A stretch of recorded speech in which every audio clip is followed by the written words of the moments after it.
हाँ बेटा, हमारा बेटा ये है, good morning. Find the magnetic field at any point on the axis of a circular coil carrying current, hence find magnetic field at the centre. कि हमें ना मैग्नेटिक फील्ड निकालना है किस पे, पॉइंट पे on axis of circular coil. तो इसमें क्या करते हैं, इसका सॉल्यूशन कैसे करते हैं, सबसे पहले ध्यान से मान लेते हैं आई तो हमारा करंट है, ठीक है ना। करंट किस में, इन द कोयल, कोयल के अंदर हमारा करंट। और आर जो है वो रेडियस है हमारा, radius of the circular coil. किस चीज़ का बेटा, सर्कुलर कोयल का। और एक्स हमारा क्या है, डिस्टेंस, ठीक है। अब ये सारी चीज़ें यूज होंगी। ए भी हमारा element of the coil, element of the coil. और डी एल हमारा जो है length of the element A B. और हमने यहाँ सी पी जो है वो आर। अब ये सी पी ए पी कहाँ है, ये देखो डायग्राम देखो सबसे पहले। यहाँ ना एक बड़ा सा सुंदर सा डायग्राम बनाने जा रहे हैं। तो इस डायग्राम के अंदर ये सारी चीज़ें मैंने पहले ही मेंशन कर दी। तो अब यहाँ देखो ज़रा, ये ऐसे जोड़ दिया मैंने। तो यहाँ पर ये पॉइंट सी, ये पॉइंट ए, ये पॉइंट बी, ठीक है। और ये रेडियस मेरा आर। और यहाँ पर ये जो एंगल है ना बेटा, ये जो एंगल है ये 90 डिग्री एंगल होगा। यहाँ मैंने थीटा है। अब मैं इसको आगे बढ़ाता हूँ एक्स एक्सिस तक। और यहाँ पर ये जो है ना पॉइंट इस तरीके से, ये मेरी एक्स हो गई, ये मेरी वाई एक्सिस है। यहाँ से और यहाँ तक के बीच का जो डिस्टेंस है दैट इज एक्स, ये भी मेरा एक्स है। ए सेंटर ओ हो गया, यहाँ ए डैश कर दिया आपने। और इस कॉइल के अंदर आई करंट हमारा पास हो रहा। तो बेटा अब यहाँ पर क्या है, ये एक्स है और ये मेरा आर है। तो इस सी से लेके और इस पॉइंट पी, सी और पी के बीच का जो डिस्टेंस अगर मेरे को निकालना है दैट इज स्मॉल आर, तो ये मेरा होगा कैपिटल आर स्क्वायर प्लस में एक्स स्क्वायर और इसकी पावर 1/2। पाइथागोरस थ्योरम पढ़ते हैं ना आप। ये नीचे वाला एंगल अगर मैं इसको भी जोड़ देता हूँ तो यहाँ पे भी एक एंगल आता है, यहाँ पे भी एक एंगल थीटा आता है हमारा, ठीक है बेटा। अब ये y कंपोनेंट है, ये मेरा x कंपोनेंट है। तो x पे हमारे जैसे रेक्टेंगुलर कंपोनेंट आपने पढ़े होंगे।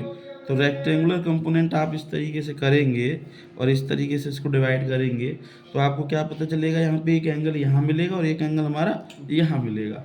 तो यहाँ पर ये जो y कंपोनेंट है ना, y, और यहाँ नहीं हमने y डैश ले लिया। तो यहाँ पर इसके अलोंग मतलब x के अलोंग हमेशा डी बी साइन थीटा, ये भी डी बी साइन थीटा और ये भी डी बी साइन थीटा, दोनों ही ऐड हो रहे हैं। और यहाँ पर मेरा डी बी कॉस थीटा, ठीक है। और इधर भी मेरा डी बी कॉस थीटा, ये दोनों एक दूसरे को इक्वल एंड अपोजिट है। तो ये क्या कर देंगे, कट कर देंगे, के क्रॉस कर देंगे। अब हम यहाँ पर, अब हमने पढ़ा था बायोट सेवर्ट लॉ। तो आप याद रखेंगे बाय बायोट सेवर्ट लॉ। ये भाई बायोट सेवर्ट लॉ के अनुसार, बायोट सेवर्ट लॉ के अनुसार जो मैग्नेटिक फील्ड डी बी, यानी थोड़ा सा पोर्शन है, ये पूरे पे तो हमारा बी मैग्नेटिक फील्ड लग रहा है, लेकिन ये ए से लेके बी तक का जो छोटा सा पोर्शन है that is the D B. A से लेके B the element of the coil बताया ना मैंने पहले। तो बायोट सेवर्ट लॉ के अनुसार मेरा जो डी बी हुआ स्मॉल मैग्नेटिक फील्ड होगा mu naught by 4 pi I D L vector into में आर वैक्टर अपॉन में ये मेरा आर क्यूब, ये वैल्यू हो गई। अब हम इसको, ये तो वेक्टर के रूप में लिखा, सिंपल अगर मैं लिख दूं, अगर यहाँ पर एंगल, एंगल मैंने अभी पहले मेंशन किया था कि एंगल अगर मेरा 90 डिग्री है तो ये जो डी बी है ना वो बराबर होगा म्यू नॉट बाय 4 पाई और डॉट में आई डी एल अपॉन में आर स्क्वायर, क्योंकि ये आर से एक आर यहाँ कट जाएगा और ये सिंप्लीफाई होकर के हमें ये वैल्यू मिल जाएगी। अब हमें क्या करना है, बी की वैल्यू निकालनी है। तो D B small magnetic field है, तो हमें बी की वैल्यू निकालनी है। तो बी की वैल्यू निकालने के लिए क्या करेंगे, ध्यान देंगे मेरी बात पे। तो बी की वैल्यू निकालने के लिए हम इसको इंटीग्रेट करेंगे। तो by integrating D B sine theta, ठीक है ना, ओवर सरकमफ्रेंस। तो ये भी कहाँ करेंगे भाई, किससे इंटीग्रेट करेंगे, over circumference of the coil. तो ये सब चीज़ें ना बेटा हमें जानने के साथ साथ लिखनी भी पड़ती हैं तो नंबर मिलते हैं। तो b को इंटीग्रेट करोगे किसको, डी वी साइन थीटा को आप इंटीग्रेट करेंगे। तो डी वी की वैल्यू तो आपने अभी निकाली थी म्यू नॉट बाय 4 पाई और आई डी एल अपॉन में आर स्क्वायर, और ये साइन थीटा हमारा पीछे से आ गया। अब इसकी वैल्यू आप पुट कर दोगे 4 पाई, ठीक है ना, म्यू नॉट बाय 4 पाई और यहाँ आई अपॉन में आर स्क्वायर। अब ये जो डी एल था ना हमारा, अब यहाँ साइन थीटा ये रखते हैं तो इंटीग्रेट बाकी सब चीज़ें तो कांस्टेंट है, तो वो हमारी बाहर आ गई।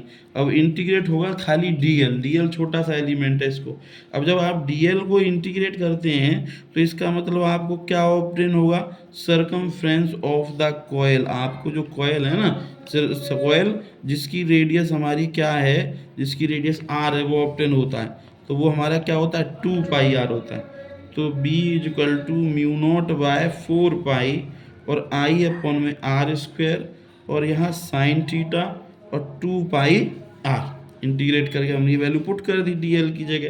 तो हमारे को क्या मिला, म्यू नॉट बाय 4 पाई और यहाँ 2 पाई आई आर अपॉन में आर स्क्वायर और ये साइन थीटा। अब हमने यहाँ पर जो साइन थीटा की वैल्यू ली थी ना, तो साइन थीटा क्या होगा, आर बाय आर। तो यहाँ साइन थीटा की वैल्यू पुट कर देता हूँ, म्यू नॉट बाय 4 पाई और 2 पाई आई आर अपॉन में आर स्क्वायर और साइन थीटा की जगह आर बाय आर। तो एंगल आप चेक करेंगे डायग्रामेटिकली तो आपको साइन की वैल्यू मिलेगी आर बाय आर, तो वो मैंने पुट कर दिया आर बाय आर।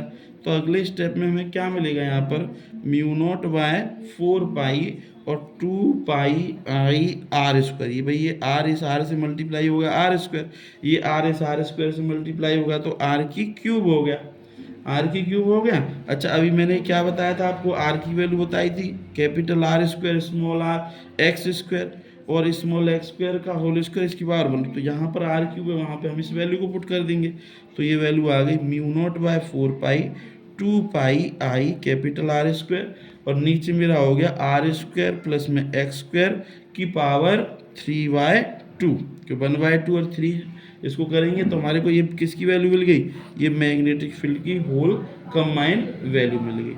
तो ये था हमारा आज का एक्सप्रेशन।